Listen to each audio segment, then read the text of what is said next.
lovelies, welcome back to my channel, and I hope you all are doing great in your life. So this is Kajal, AIR 245 in Norset 9 and currently nursing officer in AIMS Delhi, जिनको नहीं पता है. So today's video is important. जो तुम लोगों ने मेरी post पे लिखा था कि you people want me to post a video related to my exam analysis related to your mains exam. So today we'll talk about the same. तो today I will be talking about कि exam level क्या था, कितने mostly बच्चों ने questions attempt करे हैं, कितना सेफ स्कोर जो मैंने ऑलरेडी प्रोडिक्ट करा है. मेरी ऑलरेडी वीडियो है, I will put the link in the description box.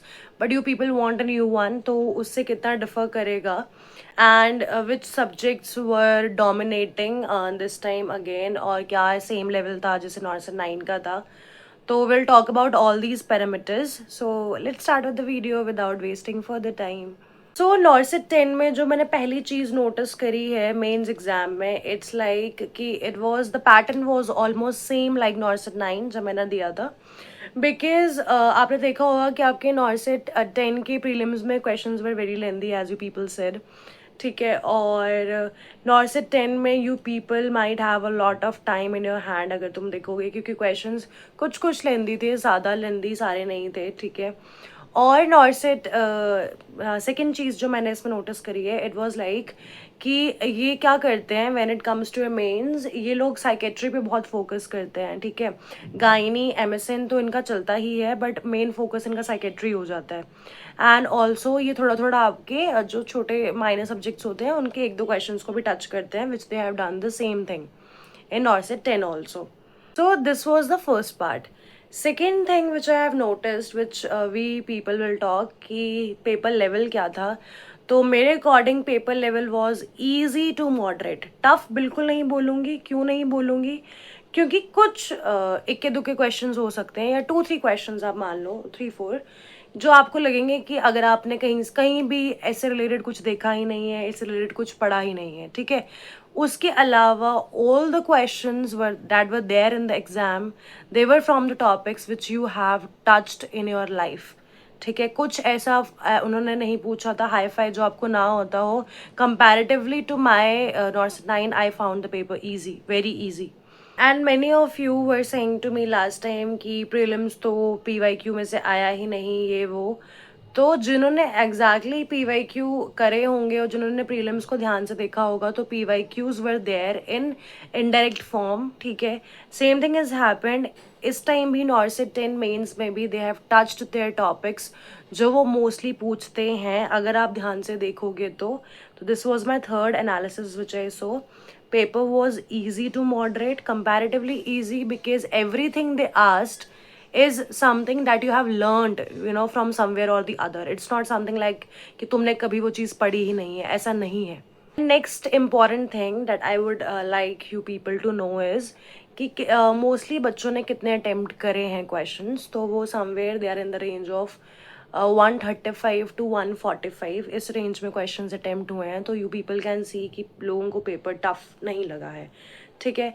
तो this is something I wanted to tell you all, क्योंकि बहुत सारे बच्चों के दिमाग में यार होगा कि हम लोग तो बहुत ज़्यादा क्वेश्चंस अटेम्प्ट कर दिए हैं, या मैं अकेली तो नहीं हूँ जिसने ज़्यादा क्वेश्चंस अटेम्प्ट करे हैं. तो मैं बोलना चाहूँगी कि मोस्टली जो मेरे पास डेटा आया है जिसमें आप सबने मार्क करा है, तो I got to know that people are attempting questions in the range of 135 to 145 और मोर, ठीक है. इससे लेस अटेम्प्टेशन बहुत कम बच्चों की रही है. तो आप अकेले नहीं हो अगर आपने ज़्यादा अटेम्प्ट करे हैं तो अभी उस बारे में will talk. But this was the range which I wanted to tell you people. And also मैंने एक चीज़ बोली थी कि नॉर्सेट मेंस के एग्जाम में you people will have time in your hand, immense time in your hand, ठीक है. तो इसका मतलब ये नहीं है कि आप एंड में जाके क्वेश्चंस चेंज करो, सॉरी क्वेश्चंस के आंसर्स चेंज करो. तो मेरे को ऐसा पता नहीं, गट फीलिंग है कि बहुत सारे बच्चों ने ये चीज़ करी होगी. मैंने बोला था वैसे कि मत करना. अब I don't know how many of you people have done it, but अगर ये चीज़ करी है तो नेगेटिव में जाओगे, ठीक है. ये अनटिल एंड अनलेस कि ऐसा हुआ हो कि कोई क्वेश्चन था जो आपने गलत रीड कर दिया था, फिर आपने समझ के उसका आंसर मार्क करा है, तो वो एक डिफरेंट सिनेरियो है. लेकिन आप लास्ट में वेले बैठे थे और आपको लग रहा था कि यार ये नहीं, ये हो सकता है, तो उन क्वेश्चंस का नेगेटिव जाने का एक रिस्क फैक्टर बढ़ जाता है जब आप ऐसे करते हैं। तो अब now if you are watching my video तो many of you will be thinking कि उन्होंने ऐसा करा है। इसी से फर्दर लिंक्ड अब मैं चीज़ पे बात करूंगी, वो है आपके नेगेटिव्स। अब बहुत सारे बच्चों को लग रहा होगा कि मैंने बोला कि exam was easy to moderate and I find it easy to do, और अटेम्पटेशन भी बच्चों की अच्छी हुई है, तो प्रोबेबली ऐसा हो सकता है कि टॉपर बहुत ज़्यादा स्कोर कर जाएं, ठीक है, या फिर हमारे नेगेटिव कम हों, ठीक है, या नेगेटिव ज़्यादा हों। तो ये किस पे डिपेंड करता है। सी एक बेस्ट केस सिनेरियो किसी के लिए ये हो सकता है कि उसका थ्योरी पोर्शन और उसकी अच्छे से तैयारी हुई थी। बहुत सारे बच्चे ऐसे होंगे जिनको पेपर इजी लगा, उन्होंने अटेम्प्ट भी ज़्यादा करे, बट क्योंकि उनका सब कुछ कॉन्सेप्ट्स क्लियर था तो वो नेगेटिव में कम जाए। बट मोस्टली जो लोगों के साथ होता है ये है कि जब हमें लगता है कि exam is easy to moderate, this kind of confidence that get built in us and we think of over attempting the questions, and जब हम ऐसा करते हैं the chances of doing negative are very high.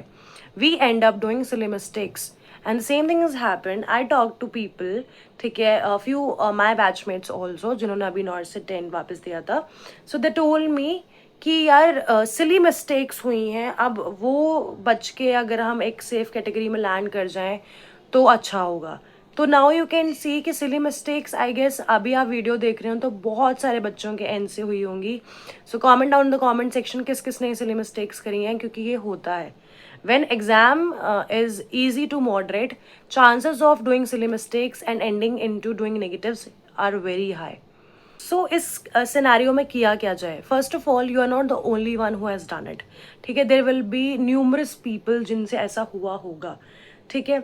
तो इस scenario में क्या होता है कि अभी आपको टेंशन लेने की जरूरत नहीं है कि मेरा नहीं होगा, या आप टेंशन लेके बैठ जाओ कि मैं तो सिलेक्ट ही नहीं होंगी, तो ऐसा नहीं होगा, ठीक है। जस्ट सोचो कि अगर आपसे ये चीज़ हुई है तो बहुत बच्चों से हुई है, क्योंकि मुझे सेम चीज़ें बाकियों से भी सुनने को मिल रही हैं। तो अभी उस चीज़ को लेके हम पैनिक नहीं करेंगे। बट रैंक में इफेक्ट आता है जब आपके नेगेटिव्स का रोल आ जाता है। मैंने ये चीज़ आपको पहले भी बोली थी कि रैंक के लिए वो कैसे डिसाइड करते हैं, the one who is older in age will be placed higher, और उसके बाद आप लोगों को प्लेस किया जाएगा एज पर योर एज, ठीक है। अगर वो क्राइटेरिया भी किसी का सेम बैठता है देन दिस किसने ज़्यादा नेगेटिव करे हैं, तो वो वहाँ पे एक सेटबैक है, ठीक है। तभी मैंने स्टार्टिंग में भी बोला था कि that control your negatives.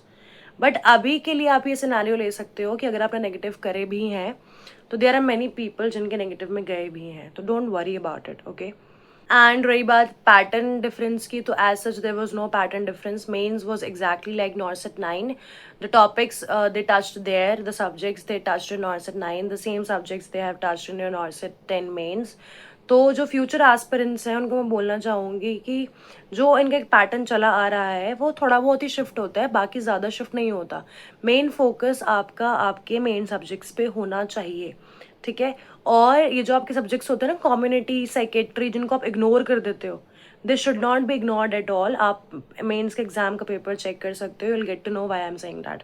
So now I will talk about your cut off, जो जिसकी मैंने ऑलरेडी एक वीडियो बनाई है, it's there in my channel. New cut off analysis में कुछ नहीं है, न्यू कट ऑफ एनालिसिस में सिर्फ इतना ही है क्योंकि पेपर लेवल ईजी था, तो जो कट ऑफ मैंने बताई है पर्टिकुलर कैटेगरी के लिए और कैंडिडेट्स के लिए, मेल फीमेल डिफरेंटली, तो उसमें ऐसा हो सकता है कि 2-3 मार्क्स का थोड़ा जंप कर सकता है, ठीक है। बट दैट टू अगर आप लोग मोस्टली जनता के क्वेश्चंस नेगेटिव में ज़्यादा जाते हैं तो उतनी ही जा सकती है, ठीक है, या उससे 1 to 2 मार्क्स लेस, उससे ज़्यादा नहीं जाएगी, ठीक है। कभी भी कट ऑफ इतनी ज़्यादा नहीं जाती है। और मेंस का एक और चीज़ है, जैसे प्रीलिम्स में लोग क्या करते थे, जैसे जो लोगों का टाई होता था, उस टाई केस में जो लास्ट कैंडिडेट होता था उसको भी ये मेंस के लिए बुला लेते थे, ठीक है। फॉर एग्जाम्पल देवर 10 स्टूडेंट्स जिनके मार्क्स या परसेंटाइल जैसे 92 परसेंटाइल आई थी और कट ऑफ जैसे 92 ही गई है मान लो, तो जो लास्ट बंदा होगा विद 92 परसेंटाइल उसको भी ये मेंस के लिए बुला लेते थे। बट इन मेंस ये ऐसा नहीं करते हैं, ठीक है। ये चीज़ पहले याद रख लेना कि अगर आपकी कट ऑफ क्लियर हो गई है, ठीक है, मान लो देर आर 10 पीपल जिनके 95 आए हैं, ठीक है, और उन 10 पीपल का as per cut off clear हो चुका है, ठीक है, लेकिन अगर हमारे पास सीट्स ही कम बच रही हैं और उनको सीट्स फिल करनी है, ठीक है, तो उस केस में the possibility of calling all the 10 students for that particular category and for that particular gender वो पॉसिबल नहीं होगा। तो ये चीज़ अपने दिमाग में रख लेना। तो ये एक ओवरऑल प्रोसेस है जिसको प्रिडिक्ट कोई भी नहीं कर सकता, ना मैं कर सकती हूँ ना आप कर सकते हो, बिकॉज ये बहुत सारे पैरामीटर्स पे डिपेंड करता है और ये एम्स पे डिपेंड करता है। तो ये एक वेग आइडिया है आपको बताने के लिए कि ऐसे ऐसे चीज़ें हो सकती हैं। Nothing to demotivate you, just to make you clarify that things like this can happen. Okay, so this is the data which I want to share. और अभी मैं सिर्फ इतना बोलूंगी कि panicking will not change anything for you. ठीक है, हमेशा एक पॉजिटिव माइंडसेट रखोगे तो एक पॉजिटिव रिजल्ट पाओगे। Whatever the result is, just take it as a good heart. ठीक है, even if you get it और even if you don't, because mostly हम ये चीज़ करते हैं कि हम डिसहार्टन होके, बाई चांस किसी का नहीं होता है तो हम गिव अप कर देते हैं या चीज़ें छोड़ देते हैं। क्या पता कि अब हम तब गिव अप नहीं करते तो आगे जाके we would have achieved it, but लोग वो नहीं देखते हैं एंड पीपल गेट डिसहार्टन। तो ये मत करना प्लीज़, जिसका भी फर्स्ट अटेम्प्ट था, सेकेंड, थर्ड, जो भी अटेम्प्ट था। First, तो I just hope कि everybody of you who really have worked hard will get into their respected hospitals. But second most thing, जिनका नहीं भी होता है, don't worry।